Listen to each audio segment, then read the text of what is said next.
सो hi everyone. अभी जैसे हम देख रहे हैं कि ड्रॉप लेने वाला टाइम काफ़ी पास आ गया है। बहुत लोग सोच रहे होंगे कि ड्रॉप के पर्क्स क्या होता है, क्या डिसएडवांटेजेस होता है, क्या एडवांटेजेस होता है। घर पे डिस्कशंस चल रही होंगी ड्रॉप से रिलेटेड, एक्सटर्नल ओपिनियंस बहुत ज़्यादा होंगे। और जनरली मैंने ऐसे देखा है कि जब हम ड्रॉप लेते हैं तो सिचुएशंस सबकी बहुत डिफरेंट होती है, क्योंकि जर्नी अलग है हमारी। हमारे रीजंस अलग है सब लोगों के ड्रॉप लेने के लिए। बट जो कॉमन लर्निंग्स होती है ना वो सेम रहती है। जैसे कोई ड्रॉपर से अगर हम बात करेंगे तो उनके जो मोटे मोटे लर्निंग्स होंगे, उनके जो ये चीज़ होगी कि उन्होंने करनी चाहिए या नहीं करनी चाहिए, या क्या इम्प्रूवमेंट्स वो कर सकते थे, ये सारी हम कॉमन लर्निंग्स एक दूसरे से ले सकते हैं। तो इस वीडियो में हम मेनली यही डिस्कस कर रहे होंगे कि जब हमने ड्रॉप लिया तब हमारे एंड पे कैसा माइंडसेट था और क्या सिचुएशन थी। हम्म, तो हाँ जी दीदी। दीदी मैंने ड्रॉप जब लिया था ना वो काफी ज्यादा लेट हो गया था। हम्म। वो ऑलमोस्ट मैंने लास्ट ऑफ सितंबर में लिया था, एंड ऑफ सितंबर के अंदर। एंड मेरा ड्रॉप लेने का रीजन भी ऐसा था कि जस्ट जिस कॉलेज में मुझे एडमिशन लेना था उसके स्पॉट राउंड में मैं गया था एंड उसके अंदर मुझे सीट नहीं मिली थी। एंड इवन तो मुझे पता था कि सेकंड स्पॉट राउंड भी कंडक्ट किया जाएगा एंड उसमें सीट मिलने के चांसेस हैं, बट स्टिल क्योंकि पहले स्पॉट राउंड में सीट नहीं मिली तो वो एक फीलिंग होती है ना कि नहीं, ऐसे तो नहीं जाना अपने कॉलेज के अंदर जिसमें जाने का मन है मेरा।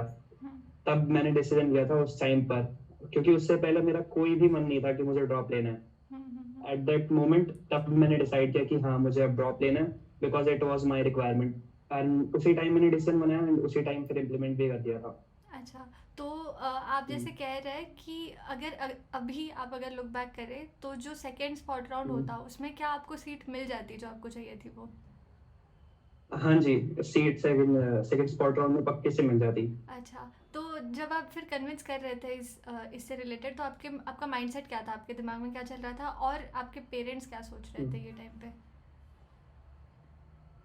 क्योंकि माइंडसेट तो बस यही था कि अब डिसीजन बना लिया है तो बस उसे प्रूव करना है। एंड पेरेंट्स ने साफ साफ बोल दिया था कि अगर आपको एडमिशन लेना है तो आप एडमिशन अभी भी ले सकते हो।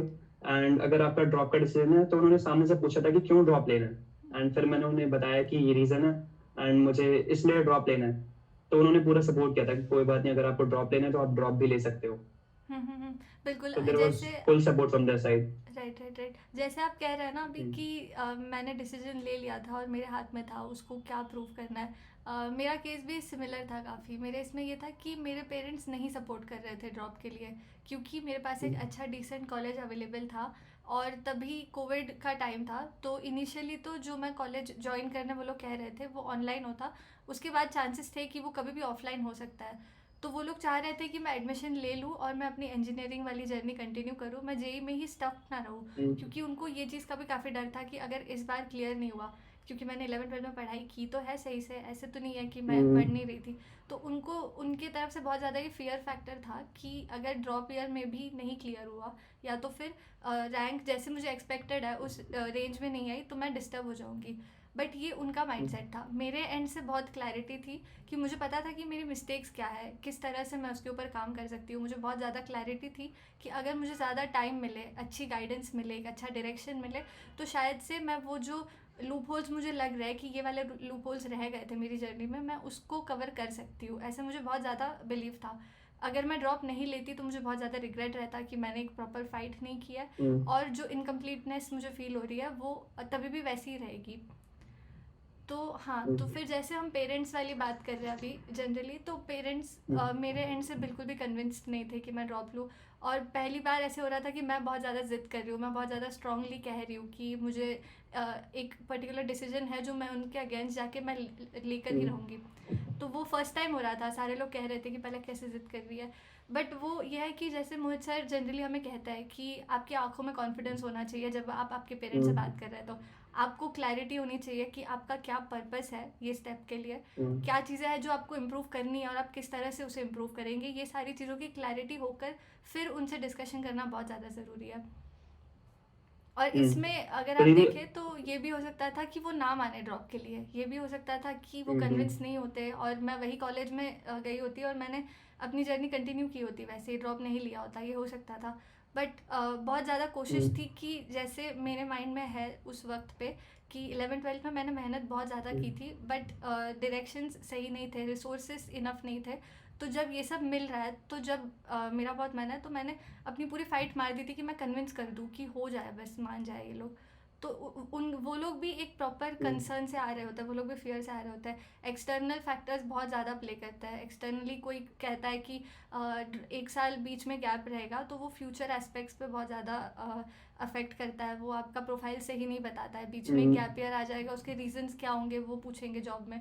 तो ये सारी जो चीज़ें हैं ना, ये सारी शायद पुराने टाइम्स पे ये ज़्यादा मैटर करती थी। अभी ड्रॉप लेकर आप अगर एक सिग्निफिकेंट इम्प्रूव कर रहे हैं, आप लर्निंग्स ले रहे हैं, अगर आप आपके एक्सपीरियंस से भी अगर आप बता पाएंगे, तो ड्रॉप ईयर में हम जो लर्निंग्स लेते हैं, हम जो अपने पोटेंशियल को एक्सीड करता है ना, वो कंपैरेटिवली 11-12 से ज़्यादा होता है, और वो बहुत इंपॉर्टेंट लर्निंग्स होती है। तो अगर आप चाह रहे करना, तो आपको पूरी फाइट करनी है कि आप कन्विंस कर ले उस बात के लिए। हाँ जी। तो ये जैसे आपने बताया ना कि एक्सटर्नल फैक्टर्स आते रहते हैं, एंड उनमें से काफी सजेशन ऐसे होते हैं कि अभी ये वाली ब्रांच ले लो, या फिर पार्शियल ड्रॉप ले लो, या फिर फुल ड्रॉप ले लो। एंड बहुत ज्यादा अलग अलग डिफरेंट डिफरेंट ओपिनियंस होते हैं, एंड आपको खुद को फिगर आउट करना होता है कि हाँ मेरे लिए ये वाला सुटेबल है या फिर ये वाला सुटेबल ज्यादा लग रहा है मुझे। अगर आपका पार्शियल ड्रॉप का भी डिसीजन है तो वो भी करेक्ट हो सकता है, एंड फुल ड्रॉप का वो भी करेक्ट हो सकता है। तो मतलब मोटा मोटा ये बात आ जाती है कि जब भी डिसीजन बनाना होता है, आपको चीजें एनालाइज करनी होती है हमेशा, कि आपके लिए क्या बेस्ट वर्क करेगा, एंड जो भी आपने गलतियां करी थी आप उन्हें ठीक से कैसे करेक्ट कर सकते हो। बिल्कुल, जैसे हम देख रहे हैं कि पहला तो सबसे इम्पोर्टेंट पॉइंट है कि एनालिसिस, कि आपको अपना एनालिसिस आपके एंड से बहुत स्ट्रांग रखना है। और सेकंड ये है कि डिसीजन लेने के बाद जो टाइम होता है, उसमें आपको बस कोशिश करनी होती है कि आपको अपना डिसीजन को राइट प्रूव करना है। आप बस हमेशा एफर्ट्स करते रहेंगे। कोई एब्सोल्यूट सही या गलत डिसीजन नहीं रहता है ड्रॉप के केस में। ऐसा कुछ नहीं है कि ड्रॉप लेना सही है या नहीं लेना सही है, ऐसा कुछ भी नहीं। You just have to take your decision and you have to prove it right. You have to work hard, और आपको हर दिन कोशिश करनी है कि आप उस डिसीजन को सही प्रूव कर पाएँ। अगर हम ये देखें कि एग्ज़ाम से पहले या ओवर द ड्रॉप ईयर आपको आपके डिसीजन से रिलेटेड कुछ थॉट्स आए थे, तो ऐसा कुछ हुआ था? कि सही डिसीजन लिया है कि नहीं लिया है। हाँ जी, मतलब ऐसा सेल्फ डाउट आता ही रहता है बीच बीच में, क्योंकि वो तो प्रोसेस का पार्ट है ना। कि जब तक सेल्फ डाउट नहीं आएगा तब तक हम खुद से रियलाइज नहीं कर पाएंगे कि हाँ हमें इम्प्रूव करने की जरूरत है, इतना इनफ नहीं होता। तो वो तो बहुत ज्यादा पार्ट था प्रोसेस का, क्योंकि एज अ लेट डिसीजन कि अच्छा ड्रॉप अभी लिया है मैंने, वो एक हमेशा क्वेश्चन था। इवन दो मैं जानता था कि मैं इम्प्रूव कर लूंगा, बट एक क्वेश्चन था कि अच्छा ये टाइम इनफ होगा कि नहीं होगा मेरे लिए। बट वो चीज हटाकर एंड उसके बाद की चलिए जितना भी टाइम है उतने टाइम में बेस्ट देकर फिर देखते हैं कि क्या होगा, वो चीज थी जो मैंने अप्लाई करी थी उस टाइम पर।